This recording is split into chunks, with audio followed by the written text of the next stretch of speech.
Radiation के effects बहुत बार पेपर में पूछे गए हैं और ये बहुत सारे ऑब्जेक्टिव टाइप के क्वेश्चंस में भी पूछे जाते हैं। तो मैं इस वीडियो में आपको बताने वाली हूँ कि ये चीजें आप कैसे लर्न कर सकते हैं। जिनको लर्निंग का प्रॉब्लम होता है उन्हें ऐसे क्वेश्चंस लर्न करने में बहुत दिक्कत आती है, बट मैं आपको इसके लिए एक ट्रिक बताने वाली हूँ जिसके तरीके से आप अपने दिमाग में एक माइंड मैप बना के रख सकते हैं, सो दैट अगर पेपर में आपको ऐसे क्वेश्चंस पूछे जाएंगे तो आप इजीली उन्हें कर सकते हैं। पेपर में ऑब्जेक्टिव टाइप क्वेश्चंस बहुत बार पूछे जाते हैं और ऑब्जेक्टिव टाइप क्वेश्चंस में ही बहुत सारे मार्क्स आप गेन कर सकते हो बहुत इजीली। सो लेट्स स्टडी कि आप इन मार्क्स को कैसे अपने हाथों से नहीं जाने दे सकते। Stay tuned till the end. Assalamualaikum, hello everyone and welcome to IQ Star Education. तो कंटिन्यू करते हैं हमारा ये चैप्टर एनवायरमेंटल मैनेजमेंट का। ये चैप्टर नंबर 4 है और फर्स्ट पार्ट में हमने कुछ इसका थोड़ा सा पार्ट स्टडी किया था और इस वीडियो में हम आगे के टॉपिक्स को कवर करने वाले हैं। तो लास्ट पार्ट के वीडियो के लिंक मैं आपको डिस्क्रिप्शन बॉक्स में प्रोवाइड कर दूंगी, so you can go and watch it out. Along with हमारे जो साइंस 1 एंड साइंस 2 के प्लेलिस्ट है ऑनगोइंग, उसके भी लिंक मैं आपको डिस्क्रिप्शन बॉक्स में प्रोवाइड कर दूंगी, सो आप जाके उसे वॉच कर सकते हैं। बिकॉज स्टार्टिंग के चैप्टर्स एज यूजुअल मैंने आपको जैसे बताया था बहुत इंपॉर्टेंट होते हैं और आपके हाथ के मार्क्स होते हैं, तो आपको इन्हें कभी स्किप नहीं करना चाहिए। आप सिर्फ सिंपली लेक्चर देख के या वीडियो देख के भी बहुत सारे क्वेश्चंस अटेम्प्ट कर सकते हो अपने पेपर में। So please go and watch them out because वो बहुत ज्यादा इंपॉर्टेंट है। तो चलिए कंटिन्यू करते हैं हमारा ये चैप्टर एनवायरमेंटल मैनेजमेंट और आते हैं हम हमारे नेक्स्ट टॉपिक पे। लास्ट वीडियो में हमने ये पोल्यूशन के कुछ टॉपिक्स कवर किया था। हमने इकोसिस्टम क्या है एक टेबल भी देखा था। इस चैप्टर में टेबल ऑब्जेक्टिव वाइज क्वेश्चंस बहुत पूछे गए हैं और बहुत पूछे जाते भी है और वो मैं आपको बता भी रही हूँ कहाँ कहाँ पे है। So don't forget to do them. हमने इकोसिस्टम का वो टेबल फ्लो चार्ट देखा था। हमने एनवायरमेंट क्या है, एनवायरमेंटल कंजर्वेशन क्या है, कौन कौन से ऐसे फैक्टर्स है जो एनवायरमेंट को अफेक्ट करते हैं, जिसमें कि एक आता है पोल्यूशन।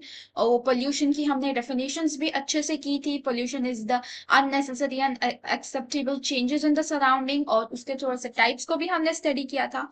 पोल्यूशन होता किस लिए है, आपके टेक्स्ट बुक में एक पैराग्राफ है और पोल्यूशन के रीजंस क्या है वो भी हमने देखा था, बट उसका जो डिटेल मैं बोल रही थी पार्ट, वो मैं इस वीडियो में आपको बताने वाली हूँ। तो स्टार्ट करते हैं। ये जो आप यहाँ पे सेंटेंस देख रहे हैं, this various reasons like pollution, explosion, fast industrialization, indiscriminate use of natural resources, deforestation, unplanned urbanization are responsible for environmental pollution। अब ऐसे जो क्वेश्चंस हैं, ऐसे जो चीजें हैं वो आपको दिखने में नहीं आती होगी, बट ऐसे जो ऑब्जेक्टिव टाइप्स क्वेश्चंस होते हैं वो बहुत पेपर में पूछे जाते हैं और इस ऐसे थ्योरी के जैसे चैप्टर के लिए ऑब्जेक्टिव टाइप क्वेश्चन बहुत बार पूछे जाते हैं। तो जैसे कि यहाँ पे भी एक पॉइंट आता है, तो आपको ऐसा पूछ सकते हैं what are the reasons for pollution, what are the reasons for pollution. तो आपको इसके आंसर इस तरीके से लिखना होगा। आपको हर एक पॉइंट को एक्सप्लेन करना होगा। पहले पोल्यूशन क्या है उसे लिखना होगा, फिर उसके जो रीजंस है वो हर एक रीजंस को एक्सप्लेन करना होगा, अगर 5 मार्क्स के लिए आता है तो। अदरवाइज आप 2 to 3 मार्क्स के लिए आता है तो पोल्यूशन को थोड़ा एक्सप्लेन करके हर एक की एक एक दो दो लाइन लिख सकते हैं। तो चलिए स्टार्ट करते हैं। What are the reasons for pollution, so that अगर आपको पेपर में आता है तो आप इजीली उसे अटेम्प्ट कर सकते हो। कैसे अटेम्प्ट करना है, आंसर्स कैसे लिखने हैं, कैसे मार्क्स क्या आ सकते हैं, वो हम सिलेबस कंप्लीट होने के बाद जरूरी देखने वाले हैं। सो वो भी वीडियोस को अच्छे से देखना, हम वो लास्ट में कवर करेंगे। तो पहले आते हैं हम हमारे चैप्टर पे। तो रीजंस फॉर पोल्यूशन कुछ इस तरीके से है। पहला तो है पॉपुलेशन एक्सप्लोजन। अब population explosion means what, population हमें पता है, पॉपुलेशन एक सर्टन एरिया की काउंट की जाती है। सर्टन एरिया में कितने लोग हैं उससे हम पॉपुलेशन बोलते हैं। अब पॉपुलेशन एक्सप्लोजन यानी कि वो सर्टन एरिया में बहुत ज्यादा, हद से ज्यादा पॉपुलेशन बढ़ने लग गई, तो वो हम बोलेंगे पॉपुलेशन एक्सप्लोजन हो रही है, जिसकी वजह से बहुत सारे चीजें नुकसानदायक हो सकती है, डिसीजेस फैल सकते हैं, जिसमें आगे भी हम पॉइंट्स देखने वाले हैं। But it is the main cause of the pollution. फिर कचरे का इशू आ जाता है, ड्रेनेज का इशू आ जाता है, और बहुत सारी ऐसी चीजें होते हैं जो पीपल के लिए ही बनाई जाती है, लेकिन पॉवर्टी भी आ सकती है, जिसकी वजह से बहुत सारे लोगों का नुकसान हो सकता है, एनवायरमेंट को नुकसान हो सकता है। So it is the main cause basically, population explosion से हमारा पोल्यूशन बढ़ सकता है। नेक्स्ट पॉइंट जो हमारा है वो फास्ट इंडस्ट्रियलाइजेशन है। अब पॉपुलेशन बढ़ेगी तो उनके लिए रिसोर्सेज भी बढ़ेंगे, रिसोर्सेज भी ज्यादा लगेंगे। तो पॉपुलेशन बढ़ेगी तो हम इंडस्ट्रीज भी बढ़ानी पड़ेगी, अलग अलग चीजों की प्रोडक्शन करना पड़ेगा, तो यहाँ पे इंडस्ट्रीज भी बढ़ जाएगी, फास्ट इंडस्ट्रियलाइजेशन होगा, जिसकी वजह से एयर पोल्यूशन, वाटर पोल्यूशन, बहुत सारी चीजें ऐसी होगी। अगर घर के नजदीक ही होगा इंडस्ट्रीज तो उसकी वजह से लोगों को भी इफेक्ट पड़ेगा। तो यहाँ पे इंडस्ट्रियलाइजेशन फास्ट हो रहा है, उसकी वजह से भी पॉपुलेशन क्या बढ़ रहा है। Next reason is the indiscriminate use of natural resources. अब यहाँ पे अगेन पॉपुलेशन एक्सप्लोजन हो रहा है, यानी कि पॉपुलेशन बहुत ज्यादा हो रही है, जिसकी वजह से जो हमारे नेचुरल रिसोर्सेज है वो अलग गलत तरीके से यूज हो रहे हैं। अभी हर एक इंसान की अलग अलग सोच होती है, उसकी वजह से नेचुरल रिसोर्सेज का यूज भी उसी तरीके से होता है। अब नेचुरल रिसोर्सेज में आते कैसे चीजें हैं, तो नेचुरल रिसोर्स में एयर आ गया, वाटर आ गया, फिर कोल हो गया या पेट्रोल डीजल, ये सब नेचुरल रिसोर्सेस है।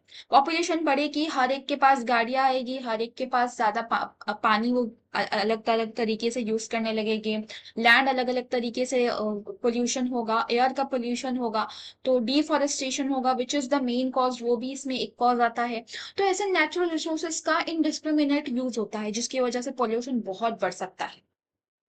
अब हमारा next reason is the deforestation.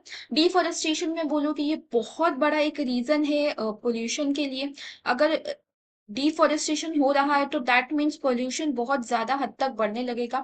Mass deforestation होता है, मास डिफॉरेस्टेशन यानी बहुत सारे पेड़ एक साथ काटे जाते हैं, और ये किस लिए किया जाता है, लैंड के लिए किया जाता है। Most reason is the land, रहने के लिए जगह नहीं है, तो वो लैंड के लिए यहाँ पे डिफॉरेस्टेशन का यूज किया जाता है, पेड़ों को काटा जाता है, जहाँ जिसकी वजह से इस जगह पे लोग रहना स्टार्ट कर जाते हैं, इंडस्ट्रीज बनना स्टार्ट कर जाते हैं, जिसकी वजह से बहुत ज्यादा पोल्यूशन फैल रहा है।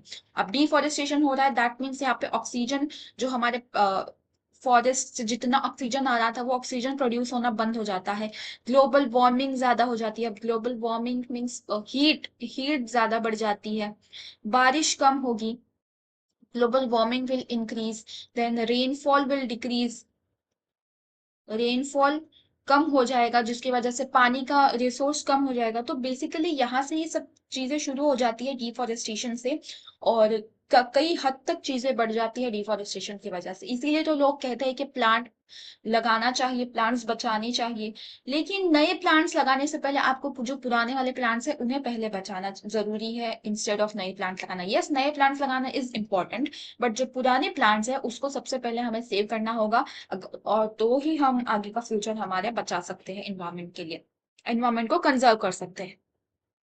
Last but not the least, unplanned urbanization. See, इसका भी रीजन वही है, पॉपुलेशन बढ़ना, पॉपुलेशन एक्सप्लोजन।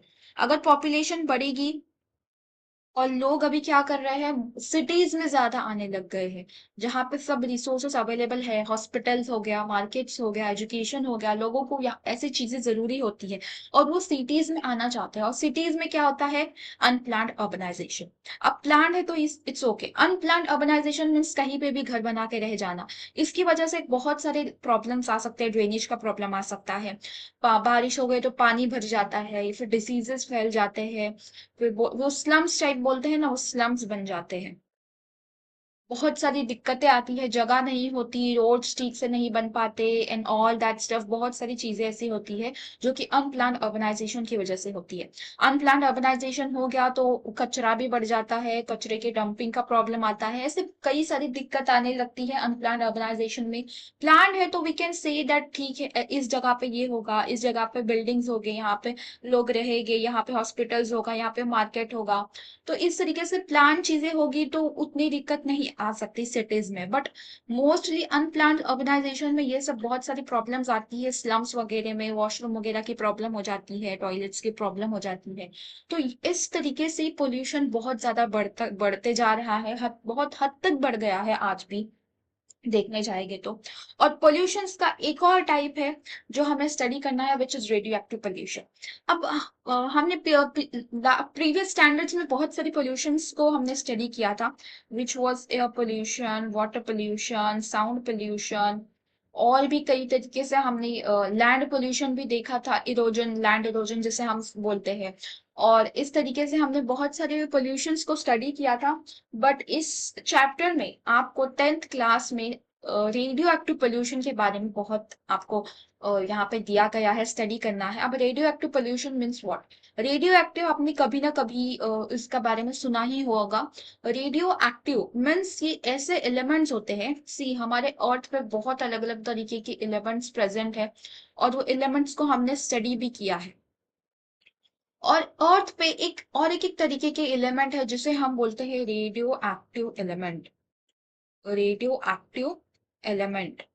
और वो radio active element radio active energy को एमिट करते हैं। ये एनर्जी कैसी होती है? ये हमें दिखती नहीं है, ये विजिबल नहीं होती, बट ये एक ऐसी एनर्जी होती है जो बहुत स्ट्रांग होती है, जिसे हम फिजिक्स में बेसिकली अच्छे से स्टडी कर सकते हैं। रेडियो एक्टिव बहुत स्मॉल पार्टिकल्स में ये एनर्जी का फ्लो होता है और ये रेडियो एक्टिव एनर्जी हार्मफुल होती है किसी भी लिविंग ऑर्गेनिजम्स के लिए।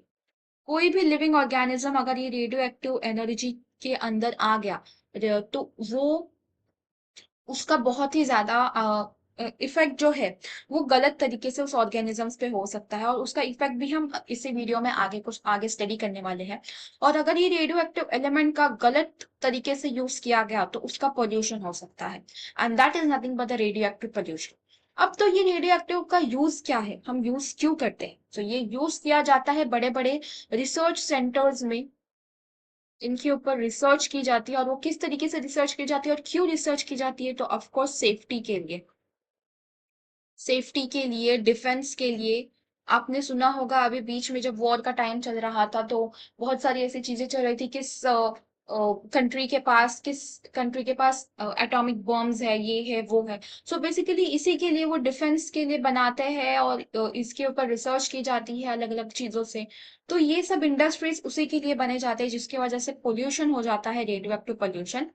तो ये एक पार्ट हो जाता है रेडियो एक्टिव चीजों का।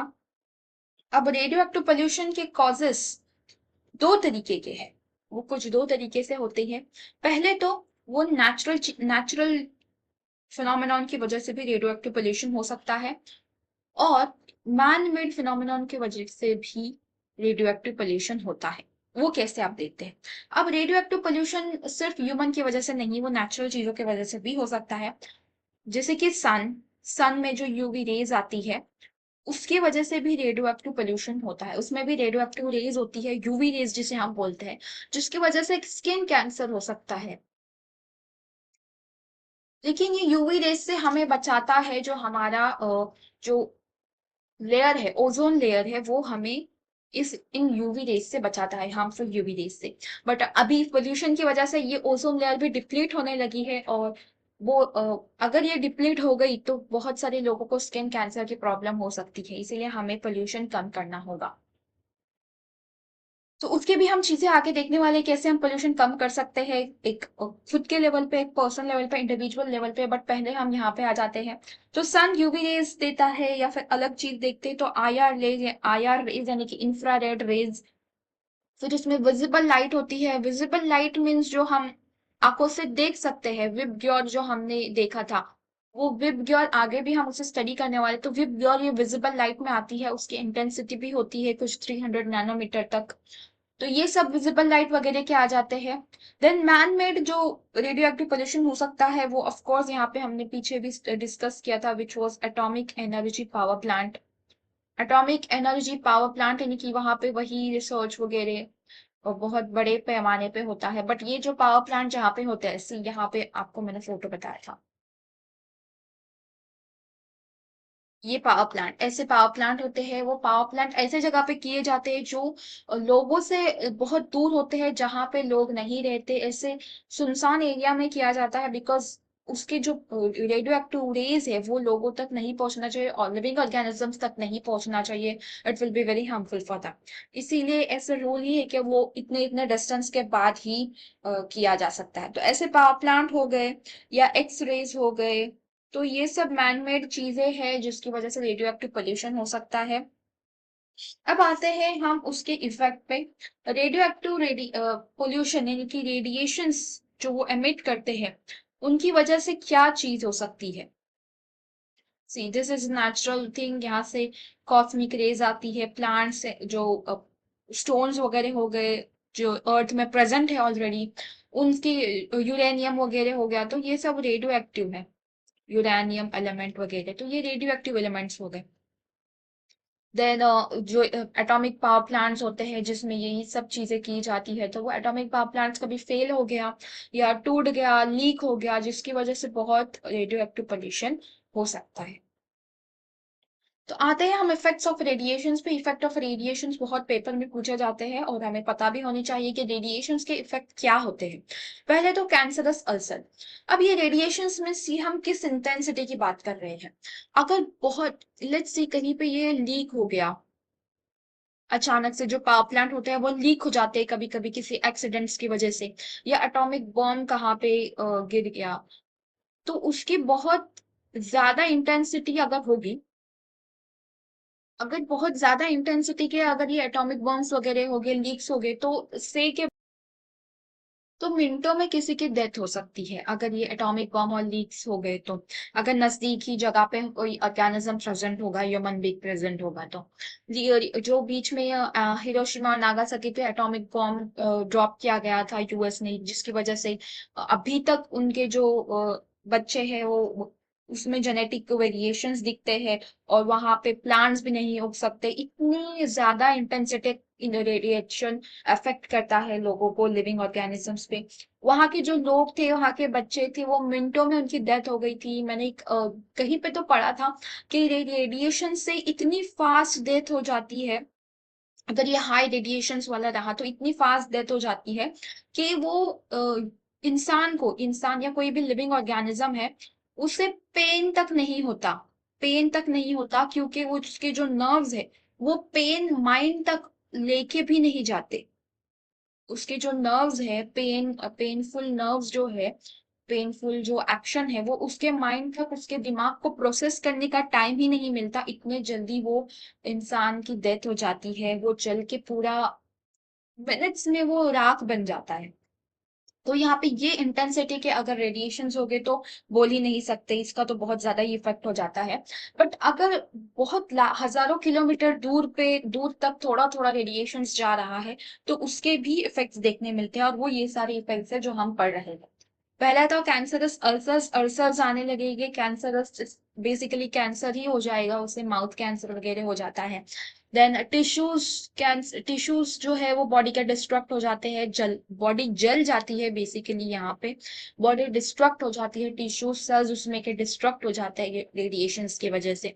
The third effect is that genetic change, genes में चेंज आने लगता है, डीएनए में चेंज आने लगता है, म्यूटेशन हो जाता है यहाँ पे। कहाँ कोई भी प्रोसेस में म्यूटेशन हो जाता है। ये बेसिकली स्लो प्रोसेस है एक्चुअल में, लेकिन ये जनरेशन टू जनरेशन हमें देखने मिलती है। जैसे मैंने अभी बताया था कि हिरोशिमा एंड नागासाकी पे, हिरोशिमा एंड नागासाकी पे जो अटैक हुआ था, उसको नियरली 1 सेंचुरी तक हो गया होगा।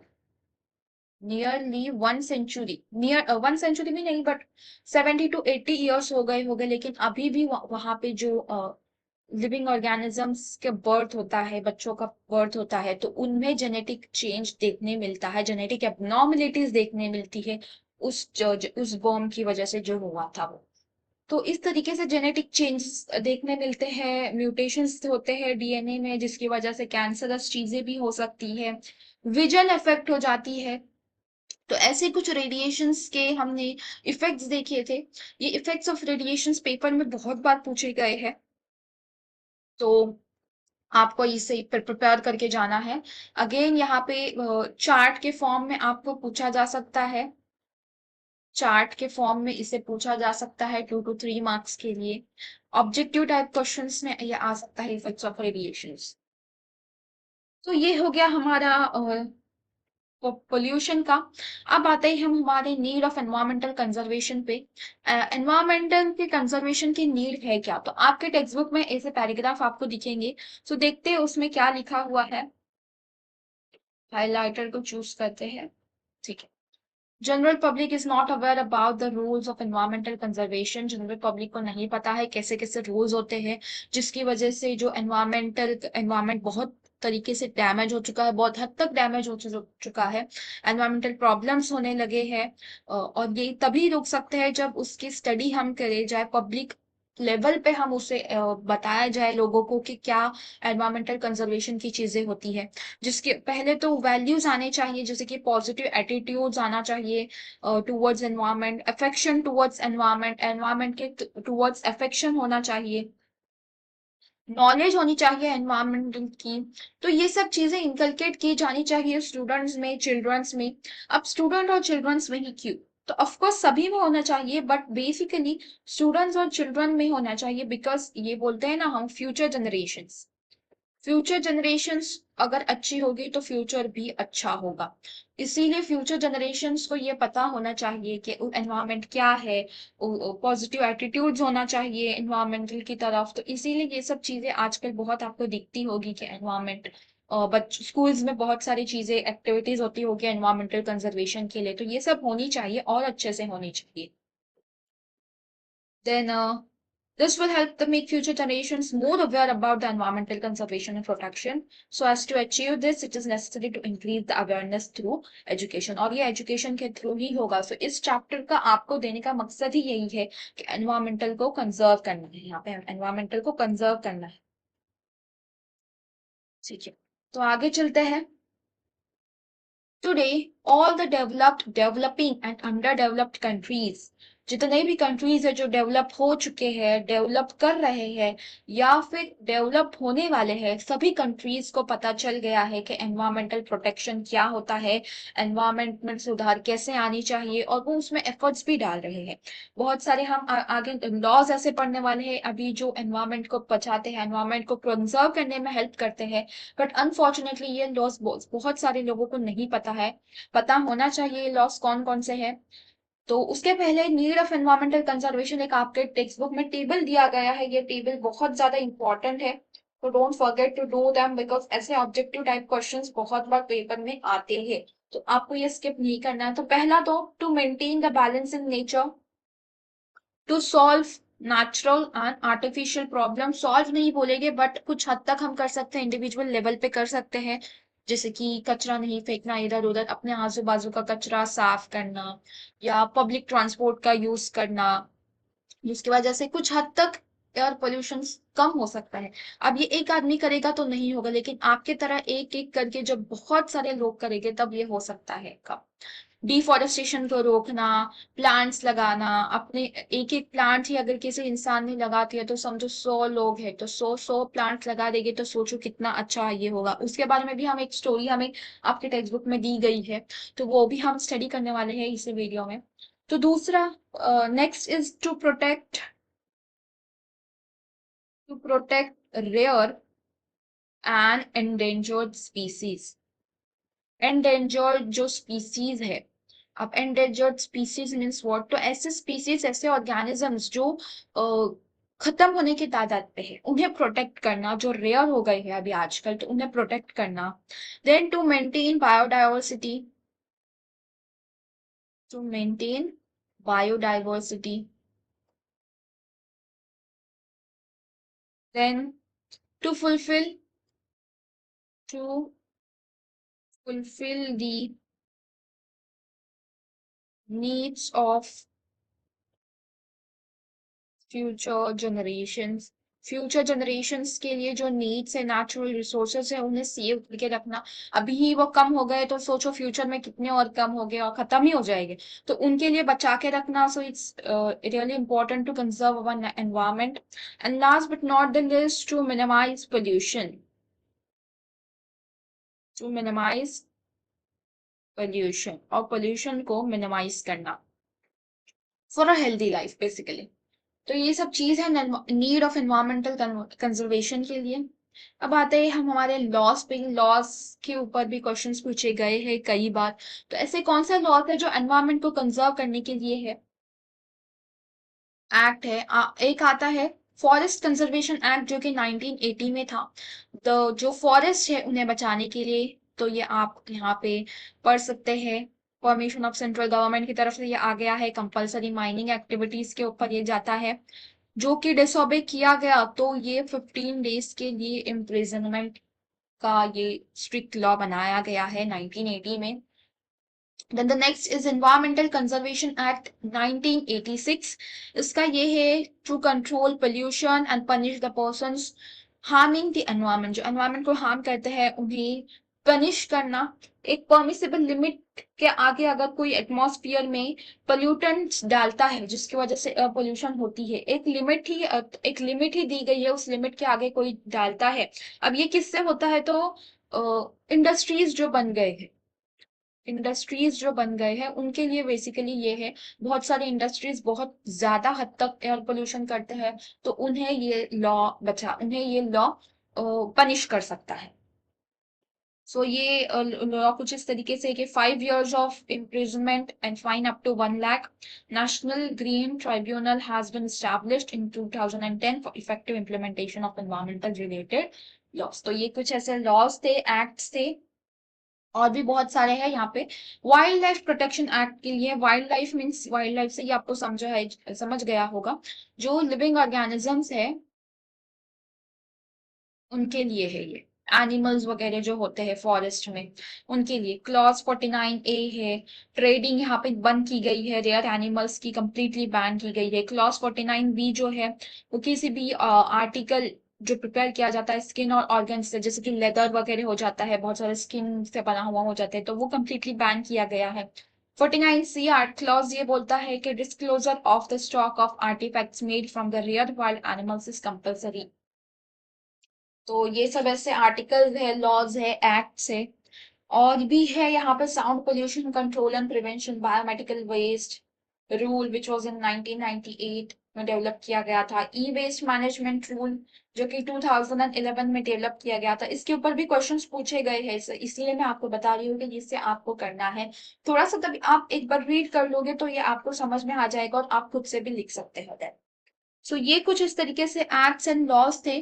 अब ये एक पैराग्राफ है जो आपके टेक्स्ट बुक में दिया गया है, एक स्टोरी है बेसिकली एक स्मॉल मैन की, जिसका नाम था जादव मोलाई पाइंग, जो कि असम का रहने वाला था। उसने 16 years एक जो फॉरेस्ट बनाना स्टार्ट किया गया था, और एक लार्ज नंबर ऑफ स्टोरी है बेसिकली, आपको ये रीड करके समझ में आ जाएगा। तो उसने एक बड़ा सा फॉरेस्ट, अकेले ने फॉरेस्ट बनाया था, जिसके कुछ 1360 एकर्स के लैंड में उसने फॉरेस्ट बनाया था। 30 साल तक वो जब पेड़ लगाता गया, बिल्ड करता गया, और उसकी वजह से एक जंगल तैयार हुआ, और 20 बाम्बू प्लांट्स एंड ऐसे 200 हेक्टेयर के लैंड में उसने एक फॉरेस्ट बनाया, जिसके लिए उसे पद्मश्री अवार्ड भी मिला गया, और उस जंगल का नाम मोलाई जंगल रखा गया।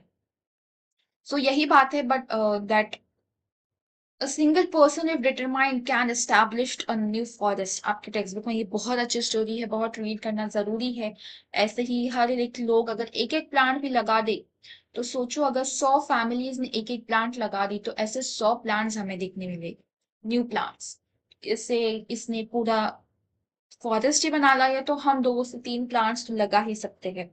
So this was about the half of your chapter is completed till here। आगे के चैप्टर में हम बायोडाइवर्सिटी वगैरह की स्टडी करेंगे।